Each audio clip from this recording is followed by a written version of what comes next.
Hello all, welcome to my channel.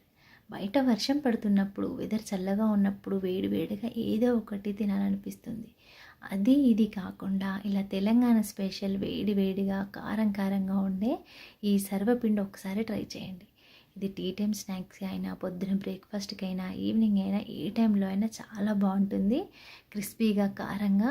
ఇది ఎలా చేసుకోవాలో స్టెప్ టు స్టెప్ డీటెయిల్డ్గా నా వీడియోలో చూడండి. నచ్చితే తప్పకుండా ట్రై చేయండి, చాలా బాగుంటుంది. దీనికోసం ఇలా కలుపుకోవడానికి వీలుగా ఒక స్టీల్ బేసన్ తీసుకోండి. ఇప్పుడు ఇందులో నేను 2 కప్పుల బియ్యం పిండి తీసుకున్నాను.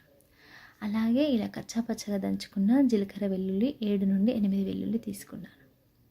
అది వేసుకోండి. అలాగే ఇప్పుడు నేను 1 గంట సేపు ముందుగా నానబెట్టిన శనగపప్పును వేసుకున్నాను. పెసరపప్పు అయినా వేసుకోవచ్చు, శనగపప్పు వేసుకుంటే టేస్ట్ బాగుంటుంది. అలాగే ఇందులో ఒక 3 స్పూన్ల నువ్వులు వేసుకోండి. నచ్చిన వాళ్ళు ఎక్కువ కూడా వేసుకోవచ్చు. ఇప్పుడు ఇందులో మీ కారానికి తగ్గట్టుగా వేసుకోండి కారం. అలాగే ఉప్పు కూడా వేసుకోండి. ఇప్పుడు ఇందులో మనం ముందుగా కట్ చేసుకున్న ఒక గుప్పెడు కొత్తిమీర వేసుకోండి, సన్నగా కట్ చేసింది. అలాగే ఒక గుప్పెడు కరివేపాకు కూడా వేసుకోండి.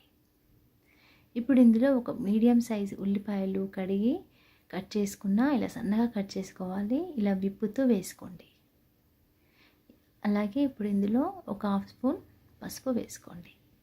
వేసుకొని ఇవన్నీ కలిసేలాగా ఒకసారి బాగా కలుపుకోండి. ఇక్కడ నేను ధనియాలు వేయడం మర్చిపోయాను. మీరు ఒక 2 స్పూన్ల ధనియాలు ఇక్కడ వేసుకోండి, నేను తర్వాత వేసుకున్నాను. కచ్చాపచ్చగా దంచి వేసుకోవాలి. ఇలా బాగా పీసుకొని కలుపుకోండి. అలాగే ఇక్కడ నేను గోరువెచ్చని నీళ్ళు తీసుకున్నాను. మరీ వేడివి కాదు, మరీ చల్లవి కాదు, గోరువెచ్చని నీళ్ళు మన పిండి కన్సిస్టెన్సీకి తగ్గట్టుగా అడ్జస్ట్ చేసుకుంటూ వేసుకోండి. ఒకేసారి ఎక్కువ వేసుకుంటే పిండి లూజ్ అయిపోతుంది. పిండి లూజ్ అయిపోతే సర్వపిండి గిన్నెకి అంటుకుపోతుంది. అందుకే చూస్తూ ఇలా కొన్ని కొన్నిగా యాడ్ చేస్తూ గట్టిగా కలుపుకోండి పిండిని. ఇలా బాగా పిసుకుతూ కలుపుకోవాలి. ఇవి రేషన్ బియ్యంతో ఉంటే పిండి జిగురుగా ఉంటుంది, టేస్ట్ కూడా చాలా బాగుంటుంది. ఈ విధంగా బాగా కలుపుకోండి. ఇలా కలిపి ఇక్కడ వేసుకున్నాను నేను, ఇక్కడ ధనియాలు దంచినవి ఒక 2 స్పూన్లు. చూడండి, ఈ విధంగా దంచుకోవాలి. మరీ మెత్తగా దంచుకోవద్దు, మరీ పొడి పొడిగా కాకుండా ఈ విధంగా దంచుకోవాలి ధనియాలని. ఇలా ధనియాలను దంచుకొని అంత కలిసేలాగా మంచిగా యాడ్ చేసుకోండి. ఇలా గట్టిగా పిసుకుతూ మంచిగా కలిసేలాగా కలిపి ఉప్పు కారం చూసుకోండి, ఇక్కడే చూసుకొని పడితే యాడ్ చేసుకొని మంచిగా కలిపి ఒక ముద్దలాగా గట్టిగా చేసి పక్కన పెట్టండి. ఈ కన్సిస్టెన్సీలో ఉండాలి. మరి జారుగా ఉండద్దు పిండి, మరి గట్టిగా ఉండద్దు. ఈ విధంగా ఉండాలి పిండి. ఈ విధంగా కలిపి పక్కన పెట్టుకోండి. ఇప్పుడు ఒక అడుగు మందంగా ఉండే గిన్నెను తీసుకోండి మనకు సర్వపిండి పెట్టుకోవడానికి. ఎప్పుడైనా ఇది ఎక్కువసేపు నానద్దు పిండిని, ఇది ఎక్కువసేపు నానితే లూజ్గా అవుతుంది పిండి అని గుర్తుంచుకోండి.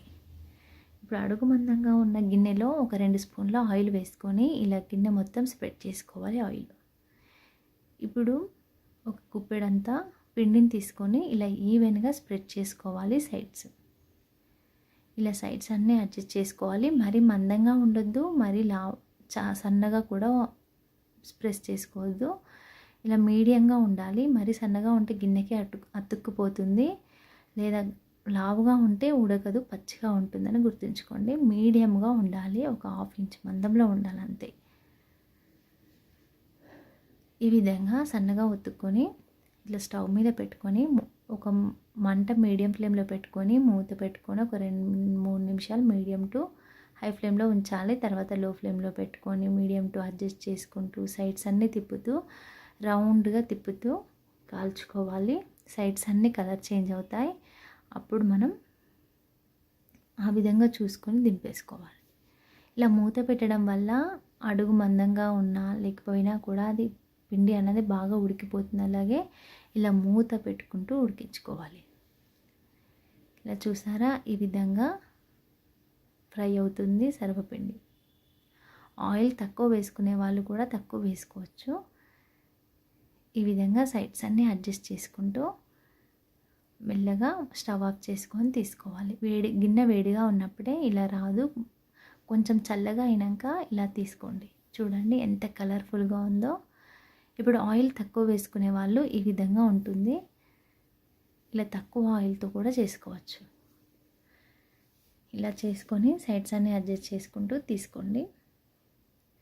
ఇది కలర్ కొంచెం తక్కువగా ఉంటుంది కానీ టేస్ట్ రెండు సేమ్గా ఉంటాయి. ఆయిల్ ఎక్కువ వేసినా తక్కువ వేసినా.